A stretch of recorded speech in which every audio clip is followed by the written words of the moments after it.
Continuamos estudiando hoy el capítulo 9 de los Hechos de los Apóstoles. Y en nuestro programa anterior estábamos reflexionando sobre la conversión extraordinaria de Saulo de Tarso. Y usted recordará que habíamos dicho que la conversión requiere que el Espíritu Santo obre por la palabra de Dios y por medio de un hombre de Dios. Y en cuanto a la conversión de Saulo de Tarso, dijimos que el agente humano había sido Esteban. Más tarde, el Señor Jesús apareció personalmente a Saulo. Ahora recordemos que el Señor Jesús, antes de dejar a sus discípulos, les dijo que iba a enviar a su Espíritu Santo, y les explicó lo que el Espíritu Santo haría. Dijo Jesús allá en el capítulo 16 del Evangelio según San Juan, versículos 14 y 15, con respecto al Espíritu Santo, Él me glorificará, porque tomará de lo mío, y os hará saber las cosas que habrán de venir. Todo lo que tiene el Padre es mío, por eso dije que tomará de lo mío, y os lo hará saber. Ahora creemos que cuando el Señor Jesucristo apareció personalmente a Saulo, el Espíritu de Dios abrió sus ojos espiritualmente y los cerró físicamente, a fin de que Saulo pudiera ver al Señor Jesús. De modo que podemos decir que ciertamente el Espíritu Santo estaba obrando. Ahora, ¿qué en cuanto a la palabra de Dios? ¿Cómo fue usada en la conversión de Saulo? Saulo de Tarso era fariseo. Sabía muchísimo en cuanto a la palabra de Dios. El hecho es que si había alguien que estuviera saturado de la palabra de Dios, ese era Saulo de Tarso. Más tarde, cuando escribió sus epístolas, era obvio que conocía bien el Antiguo Testamento. Por tanto, es muy claro aquí que el Espíritu Santo y la palabra de Dios operaron en su conversión. Además, como dijimos, es muy claro que Esteban actuó como el instrumento humano para alcanzar a Pablo. Y como lo veremos más adelante, creemos que además de Esteban, el Señor usó también a Ananías como otro agente humano para alcanzar a Saulo. Creemos, pues, que Dios usa un instrumento humano en la conversión de todo individuo. Ahora, es posible que ese individuo no esté presente precisamente en la hora de la conversión. Pues la influencia de nuestro testimonio por medio de nuestra vida y por medio de nuestras palabras llega más allá del momento mismo del testimonio. Es por eso que usted y yo, amigo oyente, debemos siempre dejar un buen testimonio para el Señor Jesucristo. Permítanos ahora contarle algunos incidentes para demostrar que esto es cierto. El doctor Magee, autor de estos estudios bíblicos, recibió en una ocasión una carta de un barbero. Y este barbero le contaba que tenía cierto cliente que había venido regularmente a su barbería ya por 20 años. Un día, cuando este cliente salió de la silla para pagar por su corte de cabello, le preguntó al barbero, ¿ha escuchado usted alguna vez el programa A través de la Biblia? El barbero dijo que no, que nunca lo había escuchado. Entonces, sin esperar más, este cliente se dirigió donde estaba el radio y le indicó al barbero dónde se podía sintonizar el programa. Luego le dijo al barbero, lo pasan por esa emisora todos los días a las 8 de la mañana. Escúchelo. Esa fue la última vez que estos dos hombres se vieron, pues el cliente murió repentinamente muy pronto después de este incidente. Usted, amigo oyente, quizá ya puede imaginarse cómo termina esta historia. El barbero empezó a escuchar el programa y después de 2 años se escribió. Y lo más maravilloso es que por medio del programa llegó a conocer a Jesucristo como su Salvador personal. Ahora, otro incidente. El doctor C.E. Scofield es el hombre que dirigió el trabajo relacionado con la Biblia anotada que lleva su nombre y que es muy valiosa para el estudio bíblico. Pues bien, antes de su conversión, él era un abogado internacional sobresaliente, pero tenía un problema y este era que solía tomar mucho. Tenía una madre piadosa y devota, quien oraba continuamente por él. Pero ella murió antes de que el doctor Scofield fuera convertido. Cierta vez, el doctor Schaeffer, otro hombre de Dios, estaba orando junto con el doctor Scofield. Más tarde, dijo que había oído al doctor Scofield decir, «Señor, si mi madre no sabe que me he convertido, favor de decírselo». Dios, amigo oyente, sí usa un instrumento humano en la conversión de toda persona. Es posible, repetimos, que esa persona no esté presente en el momento de la conversión, pero es por medio de un instrumento humano que Jesucristo entra en la presencia de un individuo. Dios obra en la conversión por medio de un hombre de Dios que usa la palabra de Dios y que es guiado por el Espíritu de Dios. Ahora, volviendo al capítulo 9 de los Hechos de los Apóstoles, leamos el versículo 17. Fue entonces Ananías y entró en la casa, y poniendo sobre él las manos, dijo, Hermano Saulo, el Señor Jesús, que se te apareció en el camino por donde venías, me ha enviado para que recibas la vista y seas lleno del Espíritu Santo. ¡Qué cambio, amigo oyente! Todavía es Saulo de Tarso, pero ahora es hermano Saulo. Ya no es el enemigo, es hermano. Y amigo oyente, cualquiera que ame al Señor Jesucristo llega a ser hermano de todos los hermanos. Todos somos hermanos en Él. Lamentablemente tenemos que añadir aquí que los hermanos no siempre se portan como hermanos. En fin, Saulo va a recibir ahora su vista física. También va a ser lleno del Espíritu Santo. Será lleno del Espíritu para servicio. Esta es la experiencia que se manifiesta en la vida del creyente. Saulo había sido bautizado ya con el Espíritu Santo en el camino a Damasco, porque fue salvado en ese camino. Pero no fue sino hasta cuando este hombre Ananías vino a él, cuando fue lleno del Espíritu Santo. Por medio de esta plenitud del Espíritu, llegará entonces a ser testigo para el Señor Jesús y recibirá su vista física y espiritual. Leamos ahora el versículo 18 de este capítulo 9 de los Hechos. Y al momento le cayeron de los ojos como escamas, y recibió al instante la vista, y levantándose fue bautizado. Notamos ahora que Saulo es bautizado con agua. Ya había recibido el bautismo del Espíritu Santo al experimentar la salvación en el camino a Damasco. Pero ahora es bautizado con agua como señal y sello de su conversión. El agua no tenía nada que ver con su salvación. Ya había sido salvo y bautizado con el Espíritu Santo allá en el camino a Damasco. Cuando Ananías puso sus manos sobre él, fue lleno del Espíritu Santo para servicio. Ahora el versículo 19 dice, y habiendo tomado alimento, recobró fuerzas. Y estuvo Saulo por algunos días con los discípulos que estaban en Damasco. Veamos ahora cómo Saulo empieza a testificar en Damasco. Leamos el versículo 20. Enseguida predicaba a Cristo en las sinagogas, diciendo que éste era el Hijo de Dios. Notemos que Saulo de Tarso empieza a testificar enseguida. ¿Por qué?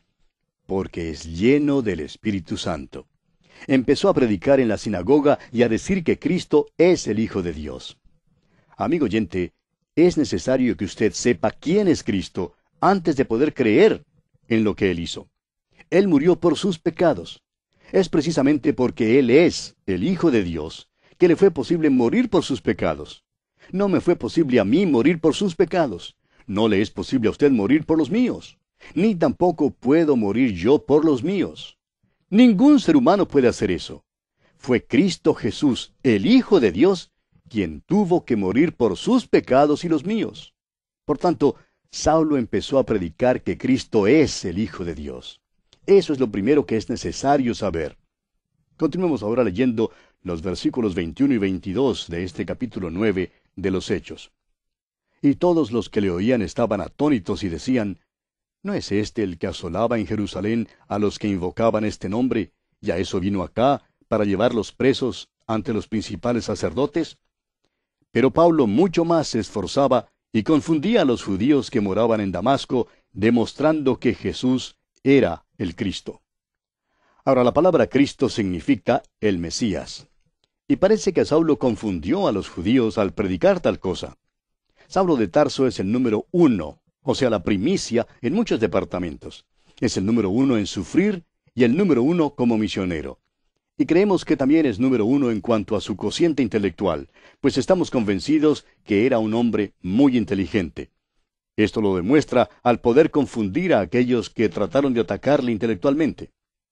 Ahora los versículos 23 al 25 de este capítulo 9 de los Hechos dicen, Pasados muchos días, los judíos resolvieron en consejo matarle.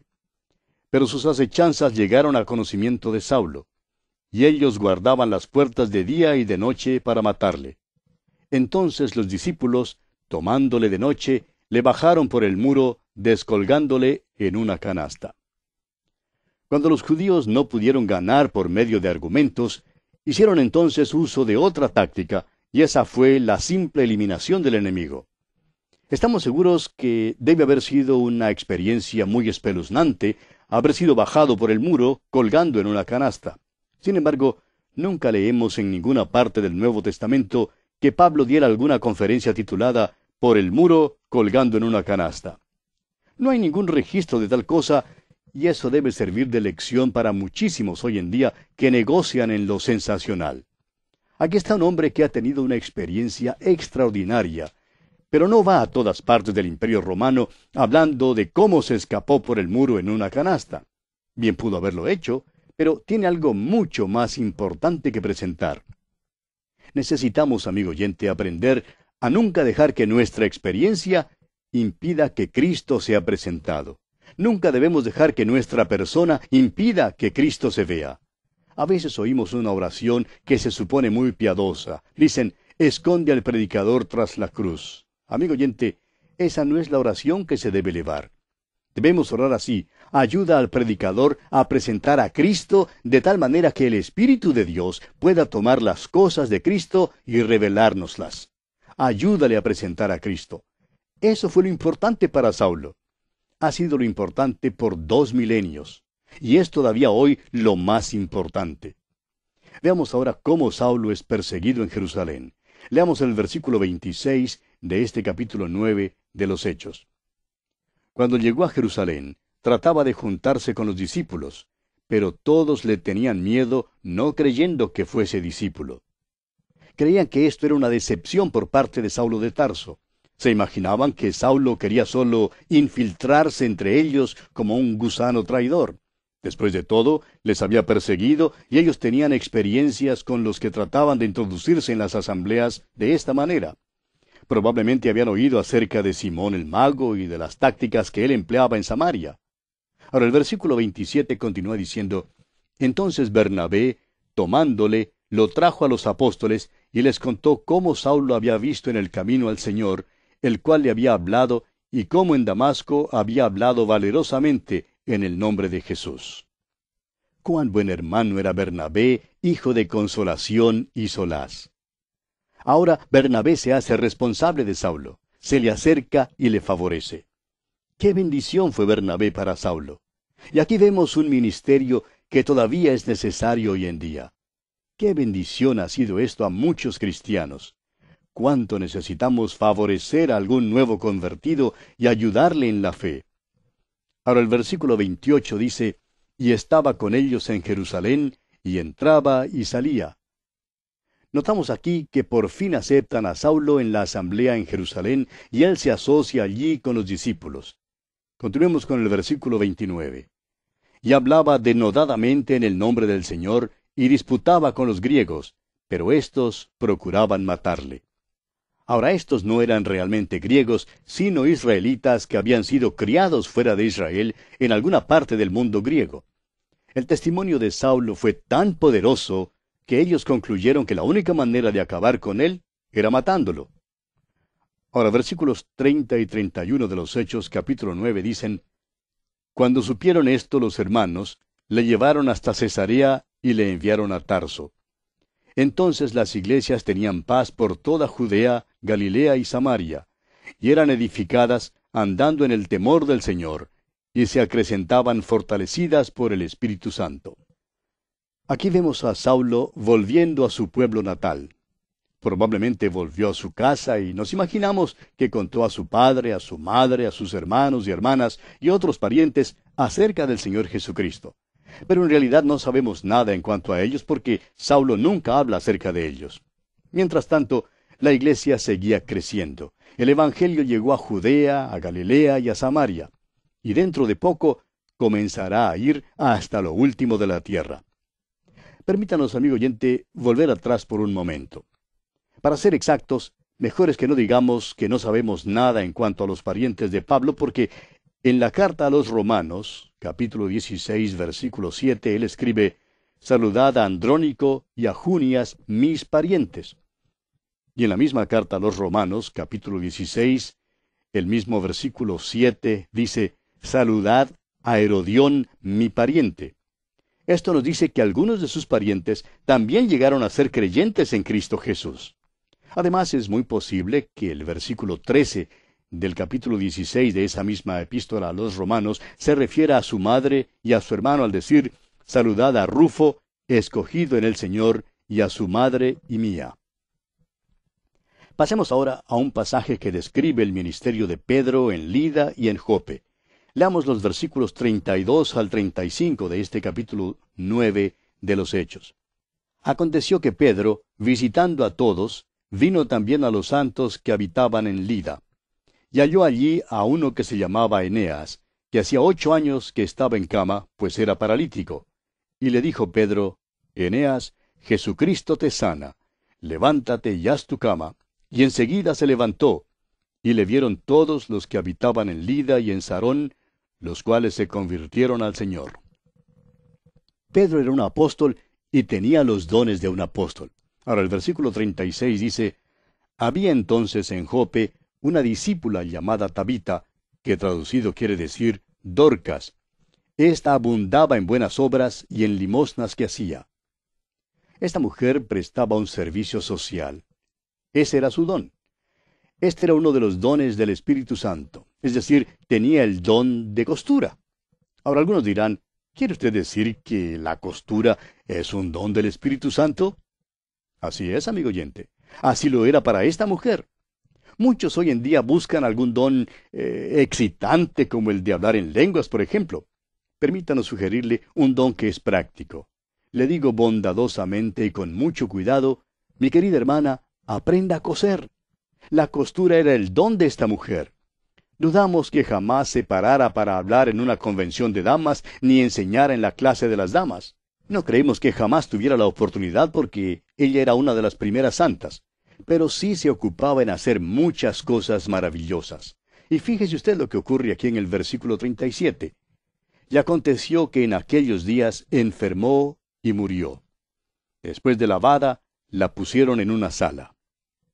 Fíjese cómo los cristianos preparaban el cuerpo para el entierro en aquel entonces. Ahora el versículo 38.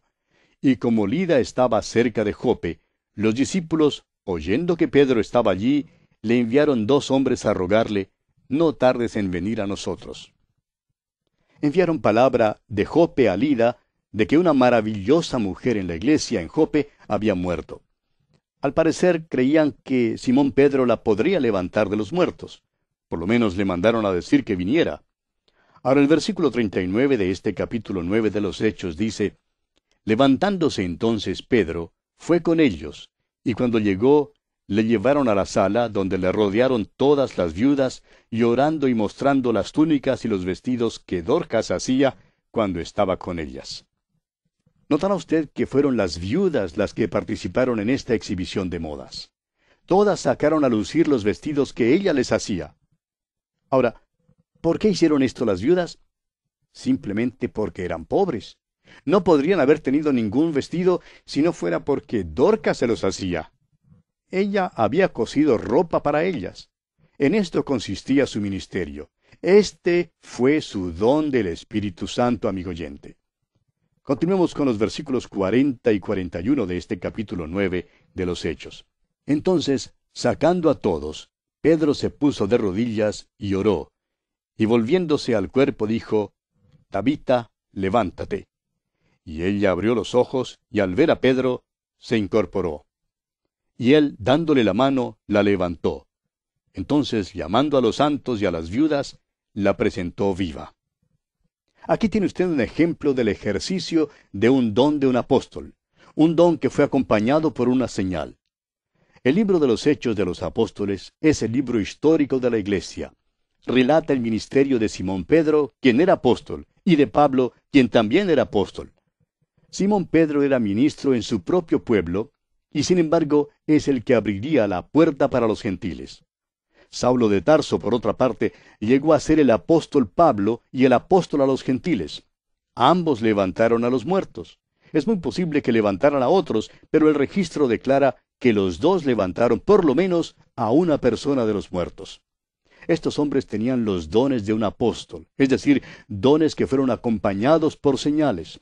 Les fue posible hacer milagros. Les fue posible sanar a los enfermos. Les fue posible levantar a los muertos. Estas eran las señales, las evidencias de un apóstol. Eran dones apostólicos. El apóstol Pablo dice que los apóstoles son el fundamento de la iglesia, en el sentido de que la iglesia es edificada sobre ellos. Ellos son los que dieron el Nuevo Testamento, sobre el cual la iglesia realmente está edificada. Hoy en día no tenemos necesidad de los dones apostólicos, los dones junto con señales para demostrar que alguien es apóstol. La cuestión hoy en día es la doctrina. Al fin de la época de las escrituras novotestamentarias, el apóstol Juan escribió sus epístolas. Escuche usted sus instrucciones para descubrir a los que engañan. Dice el apóstol Juan en su segunda carta universal, versículos 10 y 11, «Si alguno viene a vosotros y no trae esta doctrina, no le recibáis en casa ni le digáis bienvenido, porque el que le dice bienvenido participa en sus malas obras».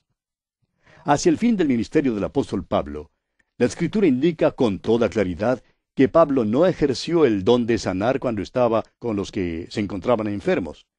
El énfasis cayó más y más sobre la palabra de Dios, la que nos guía a la persona de Jesucristo.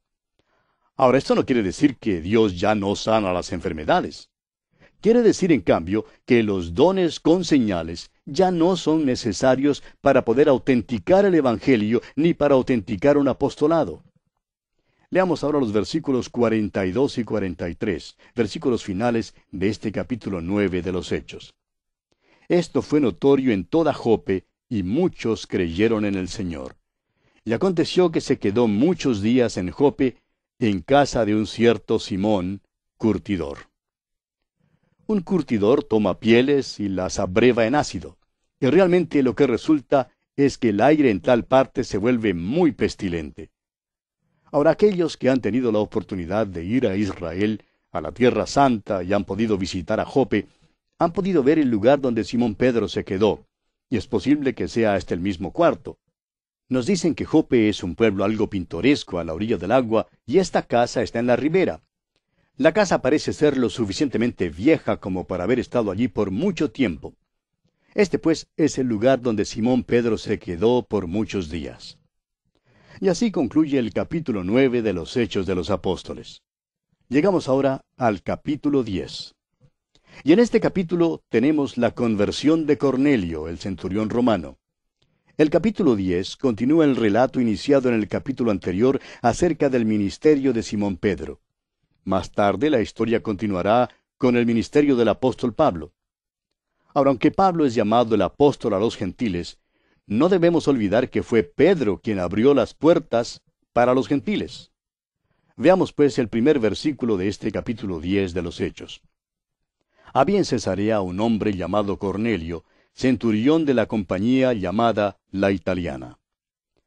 Recuerde usted que Pablo había estado en Cesarea, como vimos allá en el capítulo 9, versículo 30, y que probablemente alguno de los otros apóstoles habían estado predicando el Evangelio por la costa. Tel Aviv realmente es parte de la vieja ciudad de Jope. Al viajar uno por la costa desde Jope, el próximo lugar de algún tamaño sería la ciudad de Cesarea. Esta, en verdad, era una ciudad romana y era el lugar donde vivía Pilato. Esta ciudad era la residencia oficial del gobernador y de los que gobernaban la tierra. Por tanto, esta es la ciudad donde estaba apostado Cornelio. Él era centurión de una compañía de soldados romanos llamada La Italiana. Y bien, amigo oyente, hablaremos más con respecto a Cornelio en nuestro próximo programa, Dios mediante. Por hoy tenemos que detenernos aquí porque nuestro tiempo ha llegado ya a su fin.